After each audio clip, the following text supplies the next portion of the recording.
الحمد لله نحمده ونستعينه ونستغفره ونعوذ بالله من شرور أنفسنا ومن سيئات أعمالنا من يهده الله فلا مضل له ومن يضلله فلا هادي له ونشهد أن لا إله إلا الله وحده لا شريك له ونشهد أن محمدا عبده ورسوله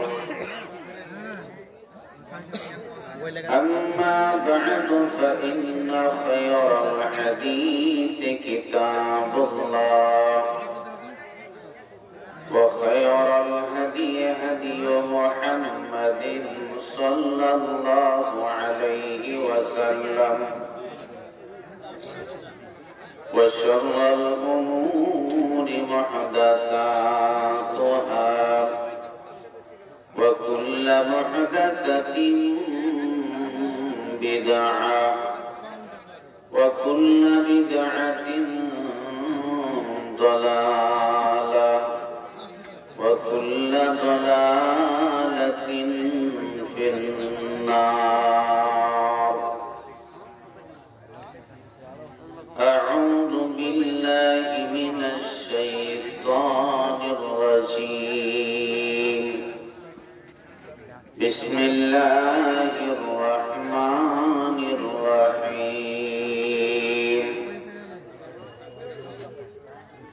وما تدري نفس بأي أرض تموت إن الله عليم خبير.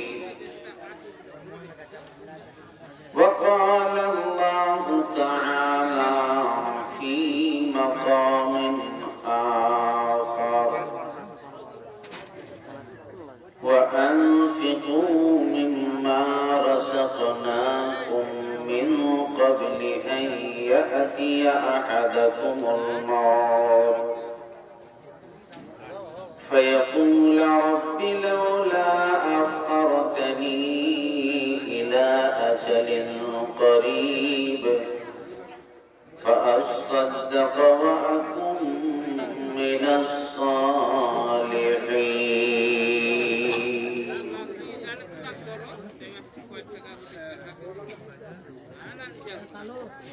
আমি মরে গেলে কাউর শরণে আসিব কি আর, আমায় ভাবিয়া অশ্রু ঝরাবে এমন বেদনা বুকে আছে কার। লোভ আশায় মেতে আছে সব আপন আপন ধ্যানে, আজ আমায় বিদায় জানালে কাল রাখিবে না কেউ স্মরণে। বুঝে নেই তারা আমি তাহাদের কিছুই দিতে পারিব না আর, আমায় ভাবিয়া অশ্রু ঝরাবে এমন বেদনা বুকে আছে কার। আশা আর যাওয়ার দুনিয়ার নীতি শোনো গো বন্ধুগণ, আজ আমি গেলে কাল তুমি যাবে নিস্তার নেই কোনো ক্ষণ। যাত্রী লয়ে গিয়া যায় আর আসে এই পার কভু ওই পার, আমায় ভাবিয়া অশ্রু ঝরাবে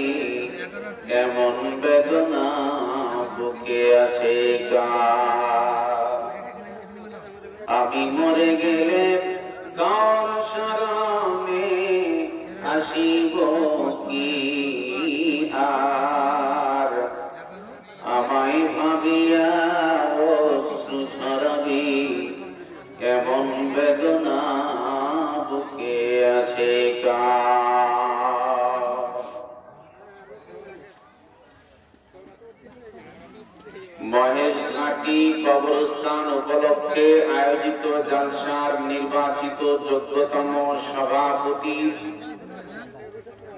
বিজ্ঞাপিত অবিজ্ঞাপিত উলামা হাজারাত, উপস্থিত কোরআন হাদিস পিপাসু শ্রোতাবৃন্দ, পর্দার এক প্রান্তে অপেক্ষমান সর্বগুণে গুণান্বিতা সতী সাধবী আমার মা খালা বোনেরা, সমস্ত প্রশংসা উপাসনা আরাধনা আল্লাহ সুবহানাহু ওয়া তাআলার জন্য, যার দয়ার সংস্পর্শে এই রহমতের বাগানে বসবার সুযোগ পেয়েছি। তিনি আমাদের তৌফিক এনায়েত করেছেন। তাই আমরা প্রথমত মাহবুদের দরবারে কালিমাতুশ শুকর আদায় করি। সকলেই মহব্বতের সাথে বলুন আলহামদুলিল্লাহ। একদম সৃষ্ট নাকি গো? মহব্বতের সাথে জোরে সোরে আওয়াজ দিয়ে আবারও বলুন আলহামদুলিল্লাহ। তারপরে আমাদের সকলের শেষ নবী, আখিরি নবী, ইমামুর রাসূল, রাইসুল আম্বিয়া, আহমদী মুস্তাফা, মুহাম্মদী মুস্তাফা, সকলেই মহব্বতের সাথে বলুন সাল্লাল্লাহু আলাইহি ওয়াসাল্লাম। তিনার উপর অগণন শান্তির ধারা অবতীর্ণ হোক। আল্লাহুম্মা সাল্লি আলাইহি, আল্লাহুম্মা বারিক আলাইহি। সম্মানিত সুধী, আজকের জালসার শেষ সমাপনী পরিস্থিতিতে সংক্ষিপ্ত সময়ের ভিতরে আমি ছোট্ট একটি পয়েন্টের উপর আলোচনা রাখব। যদিও আপনারা সকলেই জানেন, এর আগে তো রাত 12টা বাজলে মানুষের 12টা বাজতো, এখন তো 11টায় 12টা বাজছে। মানুষের পরিস্থিতি এমন হয়েছে যে একদম ব্যাটারি ডাউন। 2-3 ঘন্টা মানুষের কোরআন হাদিসের আলোচনা লোডই নেন, আপনার ব্যাটারির পরিস্থিতি আপনি নিজে নিজে উপলব্ধি করেন। এই ছেলেটাকে কালকে ফুটবল খেলা হবে, নাইট খেলা, ক্রিকেট খেলা হবে, ও দেখেন দিল্লির মতো চোখ মেলা করে সারা রাত দেখছে, কোনো সমস্যা নেই। আর যখন জালসা আসছে তখন নাকি বলে ঘুম ধরছে, কাজ করে না, বসে থাকতে পারে না, মাথা ব্যথা, বাড়িতে অসুবিধা, দুনিয়ার যত ঝামেলা নিয়ে এসছো। যার কারণে আপনারা সকলে জানেন, আমি আপনাদের এলাকাতে এক এক জায়গায় এক এক রকমের এক এক বিষয়ে আলোচনা রেখেছি, রাখি। এই পরিস্থিতিকে কেন্দ্র করে আমার একটা বিষয় আছে, তার নাম হলো মনের অসুখ। আমি সেইগুলোতে আজকে এই পরিস্থিতিতে আলোচনা করার সুযোগ নেই। পরিস্থিতি অনুপাতে যেহেতু আজকে কবরস্থান উপলক্ষে জালসা, আপনারা যদি একটু ধৈর্য ধরেন তাহলে আমার একটা শব্দ দিয়ে আমি আপনাকে তথ্যবহুল কথা আলোচনা রাখবো, যা আমার আলোচনার সাথে অন্যজনের মিল খাবে। আয়াত কিন্তু সবাই একটাই পড়ে, যার কারণে আমি আপনাদের সম্মুখে আজকে আলোচনা রাখবো একটা শব্দ, তার নাম মওত। ভাষাটাই ভয়ঙ্কর। মাইকে এলান হলো, ঘোষণা হলো, কে বলে অমুক আব্দুল করিম মারা গেছে।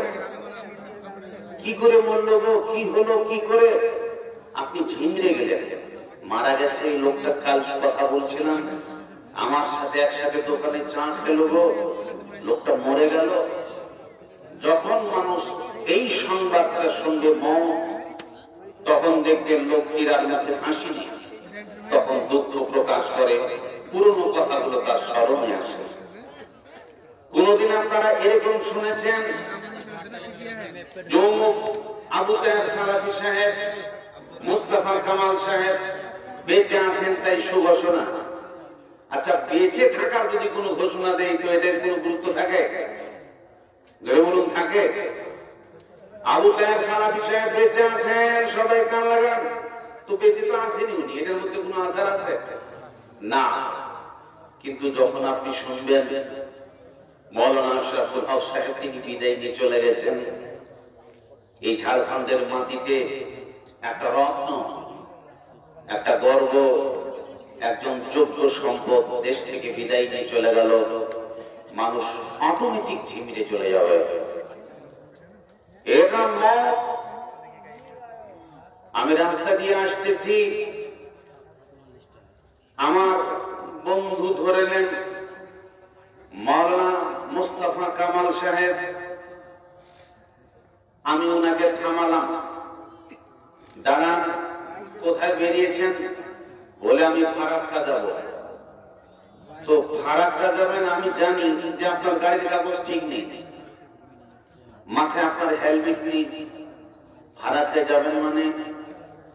সামনে আমি দেখে আসলাম 10-12 জন পুলিশ দাঁড়িয়ে আছে, প্রতিটা গাড়ি চেক আপ করছে, তার মানে চেকিং বসেছে। এখন আপনি বলেন, আমি যখন ওনাকে রাস্তায় বলে দেব সামনে চেকিং বসেছে, আপনার গাড়ির কাগজ ঠিক না থাকলে আপনি আর সামনে যাবেন? কথা বলেন না তো, যাবেন? আর সাহস কুলাবে না কেন? কাগজ ঠিক নেই। কারণ কাগজ ঠিক না রেখে যদি চেকিং এর পাল্লায় পড়ি তো বড় ধরনের জরিমানা লাগবে। সাধারণ একটা জরিমানা দেওয়ার ভয়তে আপনি পুলিশের কথা, চেকিং এর কথা শুনে থমকে গেলেন। প্রিয় ভাই সব, আজকে যারা আলেমরা কোরআন হাদিসের কথা আপনাদের সম্মুখে বক্তব্য রাখে, আমরা দেখতে পাচ্ছি আপনার নামাজ, রোজা, ইবাদত, বন্দেগী, দান, খয়রাতের, ঈমান, আমলের কাগজ ঠিক নেই। আপনি হক করে যদি মরে যান, এটাই আপনাকে সাবধান করতে শিখ কবরে চেকিং আছে, এর নাম মুনকার নাকির। এই 2 জন পুলিশ আপনার চেক আপ করবে। যদি আপনার ঈমান আমলের কাগজ ঠিক না থাকে তাহলে ওখানে জরিমানা দিয়ে পার হবে না আপনার, আপনি বিপদে পড়ে যাবেন। ওখানকার মেলা ধর্মের শাস্তির আলোচনা আপনারা শুনেছেন। এই জন্য আপনাদেরকে ভাই মনে করে, বন্ধু মনে করে এতটুকু শুধু সাবধানতা অবলম্বন করতে চাই। আপনি ভুল পথে চলছেন, আপনার ঈমান আমলের কাগজ ঠিক নেই, কবরে চেকিং বসে আছে, শুধু আপনাকে সাবধান করছি কোরআন হাদিসের ওয়াজ নসিহত থেকে। জেনে রাখবেন, পৃথিবীর বুকে এমন একটা সাংঘাতিক ভাষা যার সাথে কোনো আপোষ চলে না, যে পুরো ছোঁয়া বোঝে না। একদিন চোখের সামনে দেখতেছি ছোট্ট একটা কচি বাচ্চা ছেলে, প্রায় 2 বছর তার বয়স হবে। ছেলেটার দেখছি নিঃশ্বাস বেরোয় না, ছেলেটার দেখছি নিঃশ্বাস বেরোয় না, দ্রুত গতিতে তার স্পন্দন হচ্ছে, খুব কষ্ট হচ্ছে, ছেলেটির জীবন বেরোয় না। আমি এই দৃশ্য দেখি অবাক হলাম। ছোট্ট একটা কচি বাচ্চা ছেলে যে জীবনের নীতি গুণা কি জিনিস চেনে না, একেও ছেড়ে কথা বলে না, এর নাম মওত। যে আলেম চেনে না, শিক্ষিত চেনে না, পণ্ডিত চেনে না, পুলিশ চেনে না, ডাক্তার, ব্যারিস্টার চেনে না, গরিব ধনী চেনে না, পৃথিবীর কোন মানুষকে চেনে না, যার সাথে কোনো আপোষ চলে না, যে ঘুষ চায় না, যে টাকা দিলে বোঝে না। পৃথিবীর বুকে যেরকম আপনার কাছে একটা টাইম বোমা সেটিং করে দিলাম, ঠিক 12টা 10-এ বোমা ফেটে যাবে। এখন এই টাইম বোমা সেটিং হয়ে গেল, কটকট কটকট করে ঘড়ির কাঁটা ঘুরতে 12টা 10 বাজাও শেষ, বোমা ফেট করে ফাটাও শেষ। ঠিক সেইভাবে আপনাকে আল্লাহ পাক আয়ু নামক একটা বোমা সেটিং করে দিয়েছেন আপনার এই বডি নামক দেহের ভিতরে। আপনার জীবনের গতি এইভাবে করে আপনার সময়, বছর কিটকিট করে কাটা ঘুরতে সময় শেষ, ফ্যাট করে ফাটাও শেষ, আপনাকে কচ করে ধরে নেবে। তার নাম মত। আপনি চোখের সামনে দেখছেন, দেখেন, সবাই আমরা অবাক চিত্তে তাকিয়ে রই, যার সাথে কেউ লড়ে পারে না, যার সাথে কেউ আপোষ করতে পারে না, এর নাম মত। রাস্তা দিয়ে আসতেছি, হঠাৎ একটা মোটর সাইকেলের সাথে একটা মারুতির ধাক্কা লেগে গেল। জনগণ চতুর্দিক থেকে দৌড়িয়ে আসবে, মারুতিওয়ালাকে ধরবে, দুই চারটা কিল জানাসে মারবে, জরিমানা আদায় করে নেবে, গাড়ি চলার ঢং নাই মানে। এরপরে যখন দেখবেন মারুতিওয়ালার সাথে বড় বাসের ধাক্কা লেগে যাবে, জনগণ গ্রাম থেকে দৌড়িয়ে আসবে, বড় বাসওয়ালাকে ধর মার, যে যতটুকু পারবে মারধর করবে। এরপরে তার কাছ থেকে মোটা অঙ্কের জরিমানা আদায় করবে। তার মানে পৃথিবীর বুকে যে যাকে পারে পরিস্থিতি অনুপাতে তার কাছ থেকে আঘাতহানির কারণে জরিমানা আদায় নয়। কিন্তু ট্রেনের এমন একজন ড্রাইভার আছে, যে ট্রেনের ড্রাইভার এত বড় আপনার ট্রেন চালিয়ে নিয়ে যায়, আপনি গাড়ি নিয়ে চলে গেলেন মারুতি বোলেরো বাইক, হঠাৎ ওই ট্রেনের ড্রাইভারের সাথে ট্রেনের সাথে ধাক্কা লেগে গেল, মারুতি ভেঙে চুরচির হয়ে গেল, মৌলবীর গাড়ি ভেঙে গেছে, নেতার গাড়ি ভেঙে গেছে, আপনার সুস্থ তরুণ যুবকের বাইকটাকে গুণা গুণা করে দিয়ে পিস পিস করে নিয়ে চলে গেল। এখন আপনি বলেন, মোটর বাইকের কাছ থেকে জরিমানা আদায় করেছেন, আপনি ট্যাক্সিওয়ালার কাছ থেকে জরিমানা আদায় করেছেন, বাসওয়ালার কাছ থেকে জরিমানা আদায় করেছেন। এখন আপনি বলেন, এই ট্রেনের ড্রাইভার যাকে ধাক্কা দিয়ে পিষে মেরে দিল, এর কাছ থেকে কেউ জরিমানা নিতে পারবে? জোরে বলুন, পারবে? যা কোন বাপের বেটা আছে তার বিরুদ্ধে কি আন্দোলন কর। কতজনাকে পিষে দিল, হাউ মাউ করে মানুষ কেঁদেছে, কিচ্ছু করার নাই। তার মানে ট্রেন তার গতিতে চলে, তার সীমার ভিতরে সে চলে, তার এরিয়ার ভিতরে চলে। আমি যখন চলবো সে সময় সবাই নিস্তব্ধ, চতুর্দিক থেকে সবাইকে দাঁড়িয়ে থাকতে হবে। আমি পার হব, তারপরে তোরা বেরোবি। আমার সাথে ধাক্কাতে আসলে ধাক্কা খেয়ে পড়ে যাবে, আমার বিরুদ্ধে বিচার চলে না। এর নাম ট্রেনের ড্রাইভার। এবার শুনেন, মহান আল্লাহ পাক রব্বুল আলামিন তিনি বলছেন, ফাইদা বালাগাতিল হুলকুম ওয়া আনতুম হিনাইদিন তানজুরুন। মানুষের যখন জীবনের শেষ নিঃশ্বাস কণ্ঠনালী পর্যন্ত পৌঁছে যায়, আপনি চোখের সামনে দেখছেন আমার আব্বা মরতেছে, আমার মা মরে মরে এমন ভাব, আমার স্বামী মরে মরে এমনটা ভাব, আমার স্ত্রী মরছে মরছে, আমার তরুণ বেটা মরছে মরছে, এমন পরিস্থিতিতে আপনি দাঁড়িয়ে আছেন। চোখের সামনে আপনি দাঁড়িয়ে দেখছেন, পুলিশ দাঁড়ানো আছে, সেলাইন রেডি, ডাক্তার রেডি আছে, অ্যাম্বুলেন্সে খাড়া করানো আছে, সবাই দাঁড়িয়ে থই থই করে দেখতেছে, কেউ কিচ্ছু করতে পারতেছে না। আমার আল্লাহ বলেন, ওয়া আনতুম হিনাইদিন তানজুরুন, সবাই তোমরা অসহায় হয়ে তাকিয়ে থাকো। যখন দেখবেন একটা মানুষ মরছে মরছে মরছে, এমন মরা মরা ভাব, সে সময় তার দৃশ্যটা একবার দেখবেন। সেই সময়টি জীবন বেরোয় না, তার চোখ মুখ যেন কেমন বিশ্রী হয়ে গেছে, শরীর এমন ভাবে কাঁপতেছে, এমন পরিস্থিতি দেখে মায়া লেগে যায়, ভয় লেগে যায়। এজন্য মানুষ মরলে পরে পাশে একটু দাঁড়িয়ে দেখবেন, তার ওই দৃশ্য দেখে নিজের ভয়ে ত্রাস করে যাবে। এই জন্য আমার আল্লাহ বলেন, সবাই তোরা দাঁড়িয়ে থাকবি, আপনার সাথে আমার ঝগড়া হলো, জরিমানা আদায় হয়ে গেল, জালসায় এসে একটা মেয়ের সাথে ধাক্কা লেগে গেল, এমনি করে বলো তুল কালাম ঝগড়া শুরু হয়ে গেল। আপনার জমিতে আমার গরু ধান গম খেয়ে নিল, ঝগড়া লেগে গেল, জরিমানা আদায় হলো।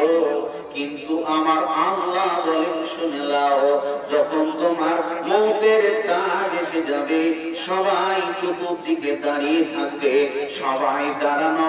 এমন একজন ড্রাইভার যার নাম আজরাইল, পৃথিবীর সমস্ত মানুষের জান কেড়ে নেয়, যখন আসবে আপনি ডাক্তার হন, ব্যারিস্টার হন, কোটিপতি হন, যত বড় আলেমে আপনি হন না কেন, ওই আজরাইল নামক ড্রাইভার আসবে আর আপনার ওই জীবনখানা খচ করে টেনে বের করে নিয়ে চলে যাবে। সবাই দাঁড়িয়ে থাকবে, আপনার এই দেহ থেকে মত করে মৃত দেহ করে ফেলে দিয়ে অ্যাক্সিডেন্ট করে পালিয়ে যাবে। আপনারা বলেন ওই আজরাইলের বিরুদ্ধে পৃথিবীর কোন মানুষ আন্দোলন করতে পারবে নাকি? পারবে? আপনাকে মেরে দিল, আপনার বাপকে, আপনার 14 গোষ্ঠীকে মেরে দিয়েছো, দেখি কোন বাপের বেটা তার বিরুদ্ধে আন্দোলন করে আজরাইলকে আমার বাড়ি ঢুকেছিস, হ্যাঁ তোকে কাইটে লাল করে দেবো। পারবে এরকম কোন বাপের বেটা তাকে আটকাতে? তার সাথে লড়তে পারবে এরকম ক্ষমতা কার আছে? এরকম একজন বিখ্যাত ড্রাইভার যা পৃথিবীর যে কোনো মানুষকে সময় আসলে ফুটিয়ে দেবে, আপনি খালি তাকিয়ে থাকবেন, কাঁদা ছাড়া কিচ্ছু ঐসব নাই। এর নাম মওত, আপনাকে ধরবে, কেউ বাঁচার উপায় নেই। মুসলিম শরীফে হাদিস এসেছে, হযরত মুসা আলাইহিস সালাম তার কাছে আজরাইল এসেছে, ভালো করে কান লাগান। মুসা আলাইহিস সালামের জান কবজ করতে এসেছে আজরাইল। মুসা আলাইহিস সালাম খুব রাগী মানুষ, খাস করে এমন একটা থাপ্পড় মেরেছে আজরাইলকে, আজরাইলের চোখ কানা হয়ে গেছে। দেখেন মুসা কত বড় সাংঘাতিক নবী। যে সময় ফেরাউনের মতন একজন স্বৈরাচার লৌহ সলাকার, যে সময় একজন দাম্ভিক শয়তান ইবলিস বদমাশ জালেম, যার সাথে সে সময় লড়বার মতো পৃথিবীর কোন শক্তি ছিল না, যা মনে ইচ্ছা সে তাই করত, এরকম পরিস্থিতিতে একজন দুঃসাহসী নবী আল্লাহ পাঠিয়েছেন, তার নাম মুসা আলাইহিস সালাম। মুসা আলাইহিস সালামের মতো রাগান্বিত নবী না হয়ে সে সময় নরম নবী হলে ফেরাউনের সাথে মোকাবেলা মুশকিল ছিল। আজরাইল এসেছে, ঠাস করে থাপ্পড় মেরেছে।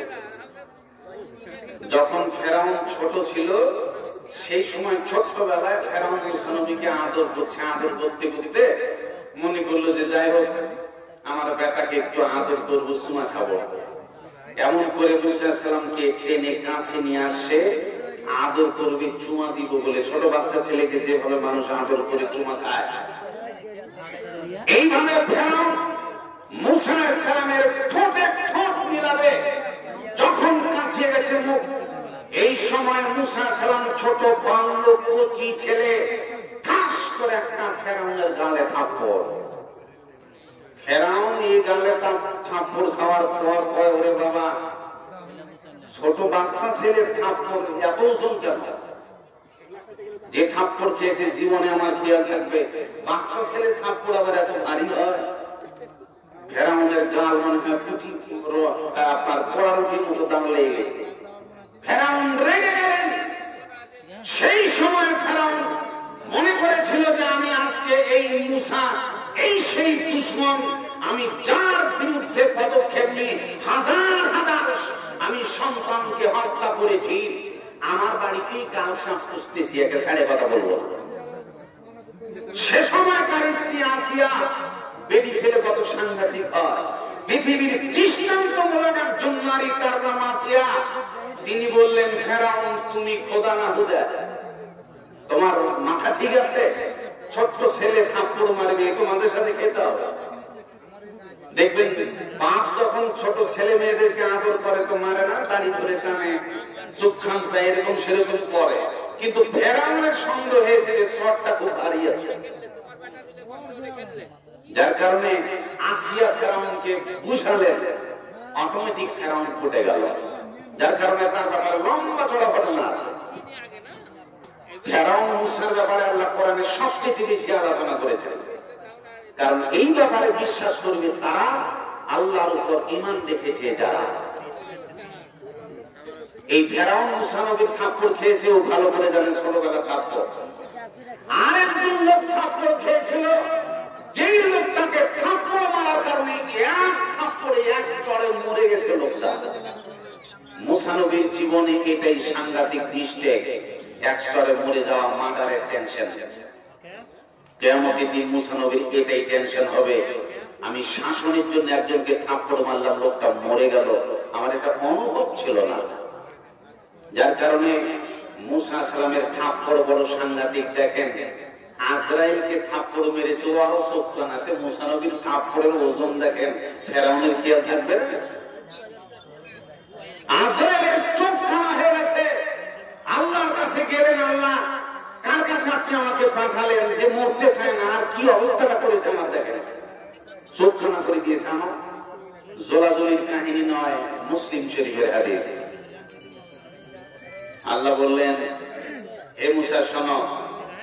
যাই হোক, এই আজরাইলকে বলছে, আজরাইল শোনো, মুসা যেহেতু মরতে চায় না, তো একটা কৌশল বাতাই দিয়েছে, যাও তার আয়ু বাড়ায় দেয়। কি করবে? আজরাইল মুসা আলাইহিস সালামের কাছে আসলেন, আসার পর এবার মুসা আলাইহিস সালামকে বলছেন, হে মুসা শোনো, তোমার মরার ইচ্ছা নেই, তার মানে এই হাদিসের দৃষ্টিকোণে বোঝা যায় মুসা আলাইহিস সালাম তিনি মরতে চান না, যে আমার এখন মওত হয়ে যায়, আমি আরো কিছু দীর্ঘদিন সময় পাবো এবং দিনের কাজ করব, তাবলীগ করব, ফেরাউনের বিরুদ্ধে লড়ব।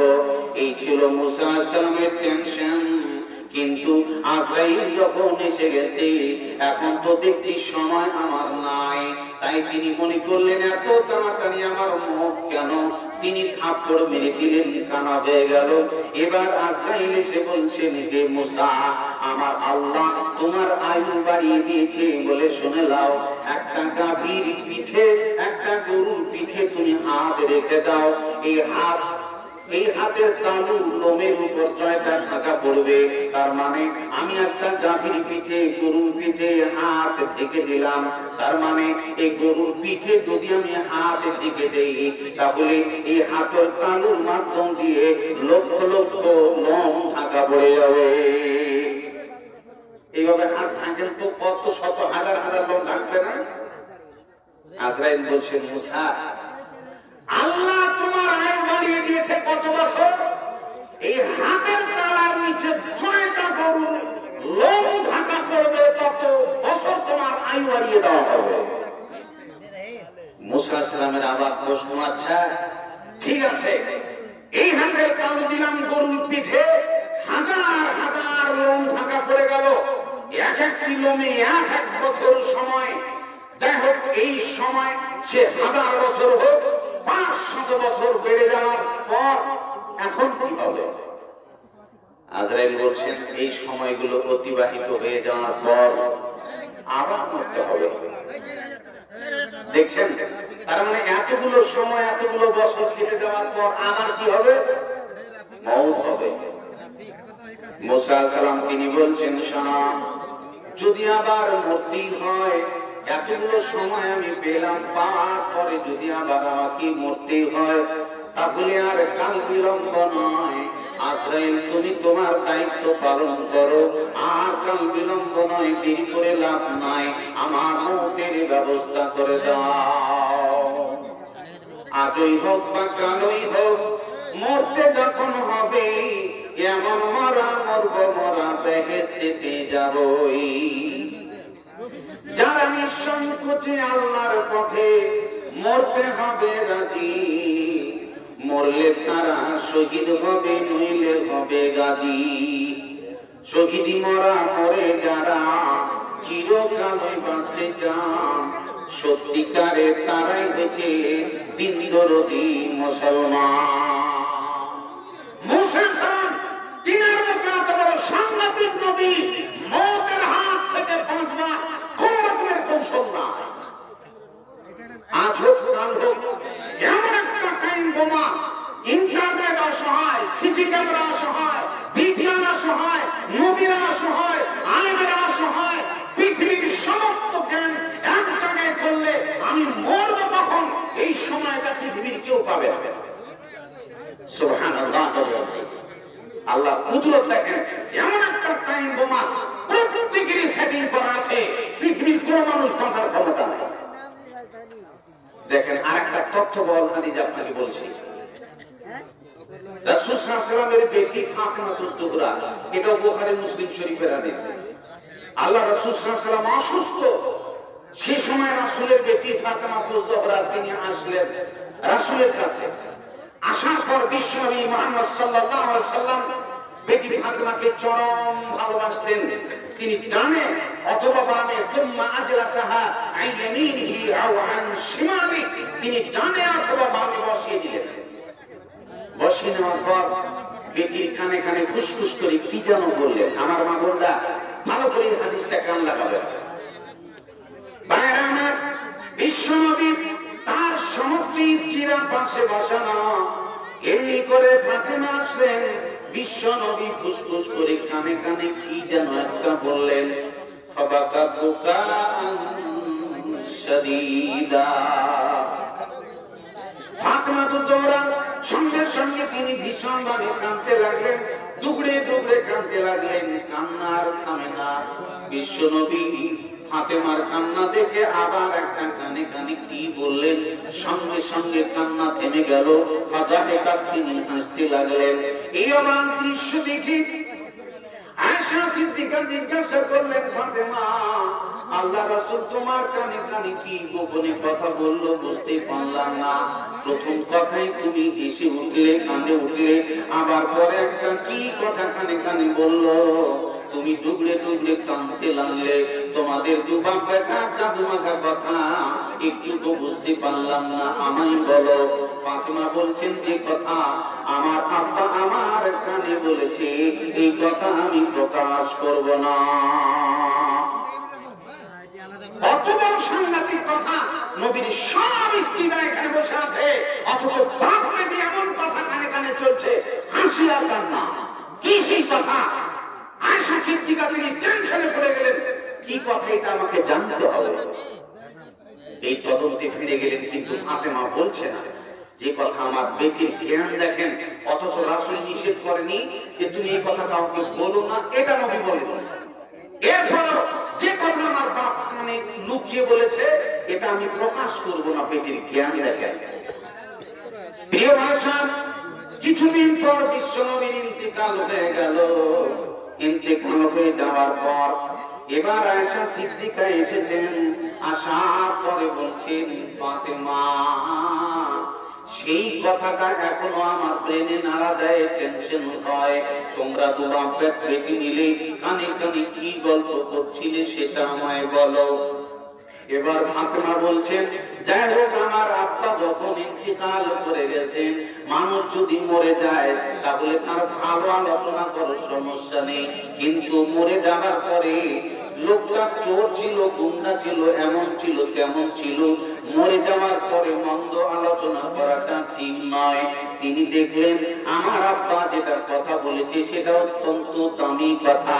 আব্বা ইন্তেকাল করেছে, এখন যদি আমি বলি তো সমস্যা হবে না।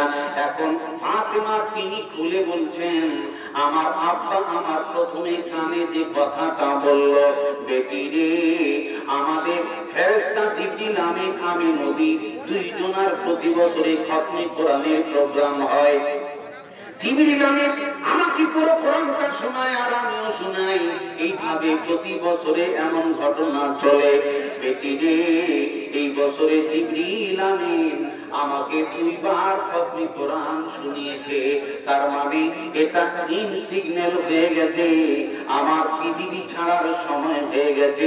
বেটি রে, এখান থেকে তোমাকে আমি ভবিষ্যৎবাণী জানিয়ে দিলাম, আমি আর বেশি দেরি নয়। যখন বেটি এই কথা শুনবে যে আমার আব্বার বেশি দিন বাঁচবে না, ডাক্তারের বাড়িতে নিয়ে গেলেন আপনার আব্বাকে।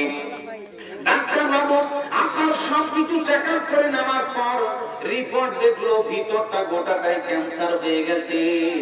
রোগী যদি রোগে আক্রান্ত হয় তাহলে পরে ডাক্তার নিষেধ করে দেবে রোগীকে বলো না, কারণ রোগীর রোগ সম্পর্কে যদি সে জেনে নেয় বেশি দিন বাঁচবে না। তাহলে যে রোগী এই কথা শোনার পরে টেনশনে তাড়াতাড়ি মরে যাবে, এজন্য চুপ করে আপনার ছেলেকে বা মেয়েকে ডেকে নেয়। এই যে দেখো তোমার আব্বার এমন বিপদ, সে আর বেশি দিন বাঁচবে না। যখন এই কথা বেটি শুনতে পাবে, অটোমেটিক ঝিমড়ে যাবে, বেটা ঝিমড়ে যাবে। আমার আব্বার পরিস্থিতি ভালো নয়, ঘরে উঠে গভীর রাত্রিতে টুকরে টুকরে থামবে।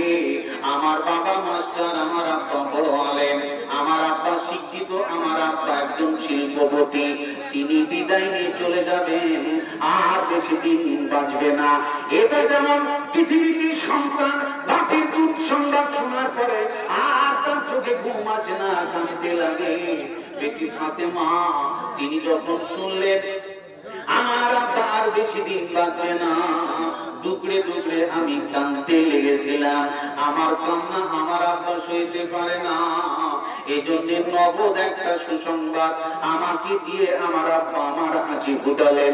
বেটি রে, তুমি কান খুলে শুনে লাও, কেঁদো না, চোখের পানি ছড়ায় না, তুমি টেনশন নিও না বেটি রে।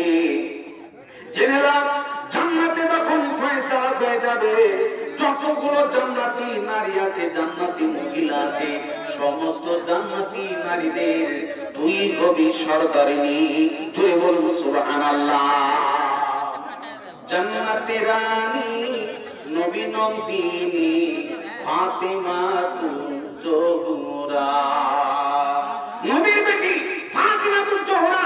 রাসূল বলছেন বেটি শুনে নাও, সমস্ত নারীদের তুই হবি সরদারিনী। এত বড় সুখবর চাপা রাখা এটা সাধারণ কাজ?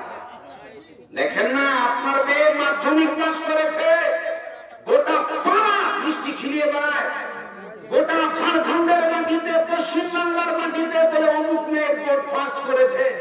মিডিয়া তার বাড়িতে ঢুকে গেছে, এইভাবে তার অ্যাডভার্টাইজ হচ্ছে, মিষ্টি খিলাচ্ছে।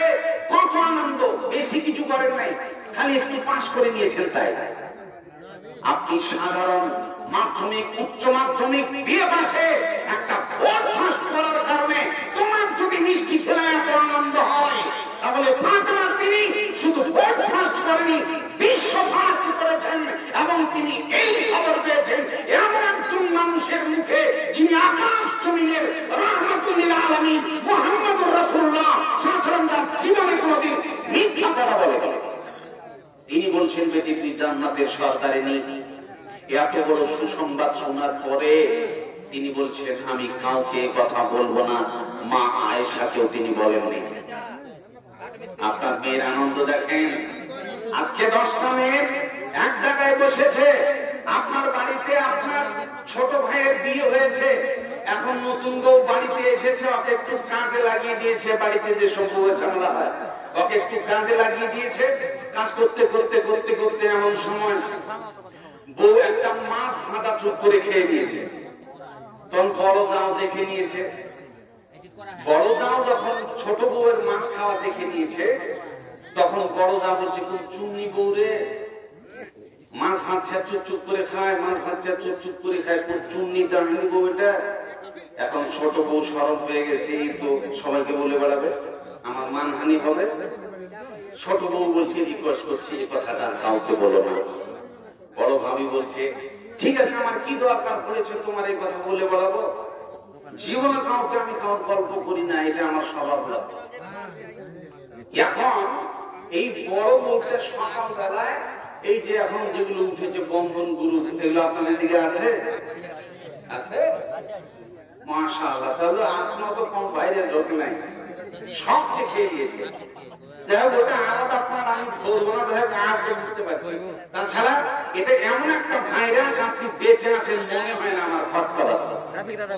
দেখেন এরকম বন্ধন গ্রুপের মিটিং এ বসেছে ওই বড় বউ, বসে ওই গল্প ধরেছে বাড়ির মাছ খাওয়া।